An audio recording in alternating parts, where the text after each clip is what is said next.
चलाने वाले लोग होंगे वो गुजरात के लोग होंगे, क्योंकि इस बार जो रिजल्ट आया है वो उन्हीं लोगों ने सत्ता के बल पर, इलेक्शन कमीशन के बल पर, सरकारी संसाधन के बल पर, ये मैन्युफैक्चर्ड मैंडेट है। पहले से घोषणा जनसुराज ने इसकी भविष्यवाणी की हुई थी।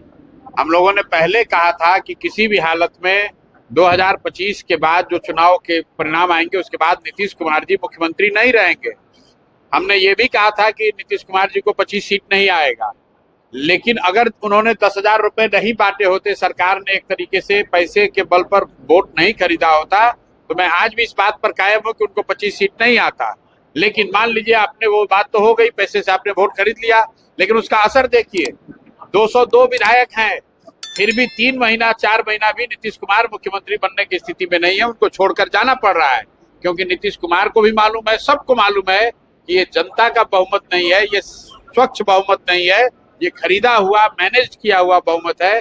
और जिन लोगों ने इसको मैनेज किया है पैसे के बल पर, सत्ता के बल पर, इलेक्शन कमीशन के बल पर, अब सत्ता में वो काबिज होंगे।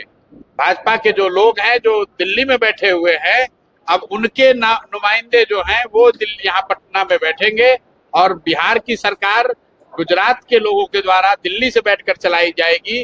गुजरात के हितों को ध्यान में रखकर चलाया जाएगा। बिहार के बच्चों के, बिहार की चिंता कम और गुजरात की चिंता ज्यादा होगी। इस बात की भविष्यवाणी जनसुराज ने पहले की थी, और आने वाले समय में आप देखेंगे, आपको इस सरकार का सही चाल चरित्र और चेहरा दिखेगा।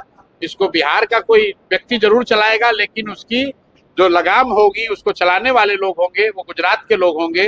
क्योंकि इस बार जो रिजल्ट आया है वो उन्हीं लोगों ने सत्ता के बल पर, इलेक्शन कमीशन के बल पर, सरकारी संसाधन के बल पर, ये मैन्युफैक्चर्ड मैंडेट है। तो स्वाभाविक है कि जिस तरह का मैंडेट आया है, सरकार भी वैसे ही आपको दिखेगी। चुनाव में क्या होगा, अब राज्यसभा के चुनाव में क्या होगा ये तय तो वो लोग करेंगे जो विधानसभा में बैठे हुए हैं।